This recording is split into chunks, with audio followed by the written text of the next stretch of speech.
What's going on, boxing fans? Julian Williams here at The Distance. The Distance presents Boxing 101 Part 2. Brought to you by UK Wing Chun's. Man, that's a smiling people that talk extremely loud and don't know when to shut the fuck up when you're making a video in your house.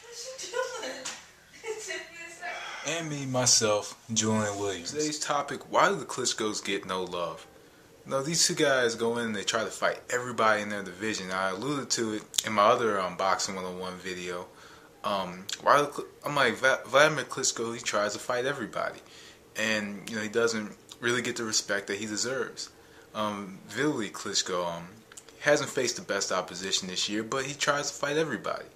But they still show the boxing media, people really don't show the Klitschkos. Randolph Sugar is no Klitschko fan. He's an obvious Klitschko hater. If you see the video from a couple years ago when Klitschko fought Bragimov, and I'll admit that it's not the most entertaining or most exciting fight ever, but he goes on, he calls it one of the worst heavyweight fights in history. But when you think back at it, what about 1997, March of 1997, Oliver McCall versus the fight when Oliver McCall was fighting Lennox Lewis, and then he started crying in the fucking heavyweight championship fight. A fighter is on the other side of the ring, fucking Lewis is all confused and shit, and he's like, what the fuck is this guy doing? Is he really crying in the middle of a heavyweight championship bout? Have you ever seen one of the Klitschkos cry? Have you ever seen the Klitschkos actually primarily duck a fighter? Because as far as I know, they've tried to fight. Fighters are obviously duck opponents, but the Klitschkos try to fight everybody, and the networks don't want to show them. They get shown on ESPN3, but you know how much those things. I'm looking at the freaking stream, and I'm looking at how Shannon Briggs positions his hands, and it looks like he's doing the robot, the 70s version, the What's Happening rerun version of it. And many boxing vloggers just like to say, oh man, the Klitschkos are boring, the Klitschkos suck, and sit and cry in the fucking video and talk about the Klitschkos and how they're boring and how they need to fight real opposition.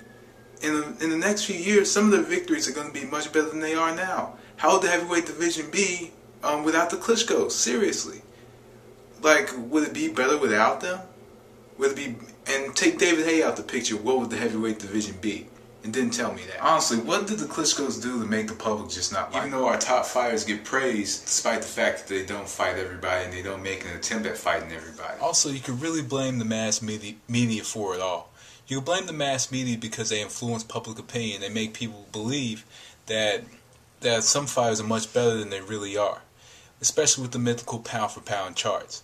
Pound for pound, number one in the world on my list would be Vladimir Klitschko. He would be number one on my list because he tries and he makes an attempt at fighting frequently, and he tries to fight everybody. Something that the media does not look at is the money factor. There's a lot of fighters that don't bring much money to the table, especially in the United States. Klitschko is a fighter that does have a following, but the following is primarily in Europe, and never before has there been a heavyweight champion with a huge following in Europe, as much as the Klitschkos have made millions of dollars in Europe, like the Klitschkos. Now, Max Schmeling, that's a different story because Max Schmeling did ventures outside of boxing, and not only that, he did have some pretty good matches big matches with Joe Louis, which were big money makers, especially the rematch in Madison Square Garden in which he was knocked out. But Max Schmeling was not a dominant heavyweight champion. And a lot of people are saying, no, we don't have that dominant heavyweight champion right now. Yeah, we have two dominant heavyweight champions. I think that one is pretty much about to end his career, and the other one has another good 3 years left. But at the rate the heavyweight division is going, there's only one man out there that could, two men out there that could be possible threats to the throne: Oleinia Solis and David Haye. Oleinia Solis may be ready for a matchup with Vladimir or Vitaly Klitschko. David Haye is ready. I think David Haye is ready, and that's a fight that needs to be made this year, 2011. Despite the fact that I'm making this video in 2010 and editing and putting the video together today, but this is a matchup that has to happen in 2011 for the heavyweight division. A lot of people were saying, including myself, were saying that Harrison Haye was going to be, one of the biggest matchups in the UK, and ended up being a big disappointment. I don't think the Klitschko fight with David Haye would be as much of a disappointment as Ollie Harrison versus David Haye. That was just a straight up disappointment. Now, yeah, Klitschko is a bit robotic, but he's a technical fighter. He likes to wear you down. Not only that, though, and I guess, his last matchup in the United States was somewhat of a disaster according to a lot of people in the unification against the Bragomov. It was a unification battle. It was in Madison Square Garden. And, and you could say it did stink out the joint on February 20th of 2008. You could say it stunk out the joint, but at the same time, Klitschko, over the last few years, has just been taking over that division. He's getting better, and he's getting more dangerous as time progresses. So why would the networks not want to show a Klitschko fight? Because it's boring? Because I've seen a hell of a lot of boring fights on Showtime on Friday nights, but they still won't show a Klitschko fight. Same with ESPN. ESPN shows some boring-ass fights, but they do try to attempt to show Klitschko fights on that lagging-ass stream on ESPN3. And maybe that's my internet, my cheap-ass internet, who knows. But, I just don't understand why, boxing critics don't like the Klitschkos all that much. And there's some that like them, then there's a lot that don't. It's weird. It's just like how there's a lot of people on here.